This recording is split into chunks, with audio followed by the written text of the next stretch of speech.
Hey guys, this is Anthony Mercurio from Prime Movement Performance, and today we are going to talk a little bit about tempo training, what it is, why it's important, and why it should be included into your training if it isn't already. So tempo refers to the speed that you are conducting your movement. A tempo prescription might be something like 3-2-x1. That's a common one that we use here at Prime Movement Performance. And what it means is on the first number is your eccentric or your lengthening of the movement. For a squat, for example, it would be the down part. So it would be the down. So the first number is the down. 3, 2, 1. Now I said the second number was 2. So the 2 is me holding that transition or that stopping point from the eccentric to the concentric. So we had 1, 2. Next is X. X stands for explode or move with intent as fast as possible as you can get up. So I would stand up as fast as I can, whoop, and then 1 would be a 1 second pause in between. So tempo, 3, 2, x1. If, for example, it was 5, 0, 5, 0, it would be something like this. 5, 4, 3, 2, 1, 0 there. 5, 4, 3, 2, 1, 0, 5, 4, 3, 2, 1, 5, 4, 3, 2, 1.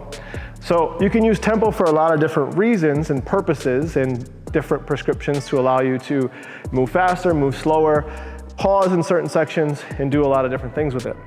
The great thing about tempo that's different from me just, let's say I'm doing the same movement in air squat and I'm just bouncing out of the bottom, right? I'm just kind of cruising through it. Is when I do that really fast, elastic, bouncy motion, my connective tissue is actually doing the majority of the work. So what do I mean by that? Is that my tendons and ligaments are helping me bounce and spring out of there, and I'm not really using my muscles as much.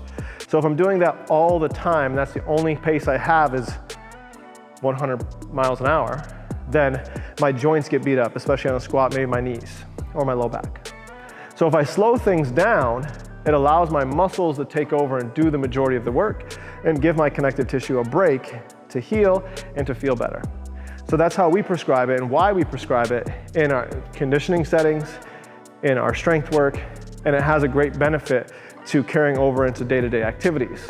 And we want to make sure that we are staying healthy, especially if we're doing activities already outside that are more dynamic in nature. So if we're doing something like running a lot, we're training for a local road race here like the Boilermaker. When I'm running a lot, my connective tissues, my ankles, my knees, they get beat up a little bit. So we want to combat that by doing the opposite, which is slowing it down and having tempo training. If we're super flexible, right, we want to tempo train and build strength and stability through those ranges of motion and allow us to own the position.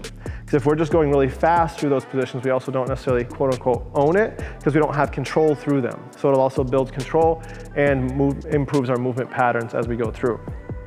Some that we've really liked recently is some shoulder press versions, right? So I may, a tempo might be, X would be explode up, right?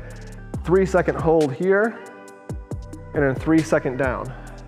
1 second here, explode, 3, 2, 1, and 3 seconds down, all right? So again, we're building stability and strength in that, especially that control, right? Allowing us not to just like beat up our shoulders as we're going and we're cranking them out, but yet we're working on control of that shoulder and keeping stability as we go through. So again, tempo training is gonna help us with so many different aspects of it. We improve time under tension, which, let's say if I'm doing 10 reps as fast as I can and I'm doing 3 reps with a slower tempo that takes the same amount of time, I'm gonna get a similar benefit because my body is under that stress and pressure for the same length of time, although the repetitions might be different. So some folks need to be like, oh, I need to do a ton of reps to be able to do this, or you can just do less reps for longer and take longer to do that. But it's also gonna be a healthier way to keep your joints safe and healthy. The ones that do get a little tricky is like the pull-ups and the motions there, because pull-ups actually, this is the top motion, and then the lengthening is actually the going down. So you gotta look at the tempo a little bit different.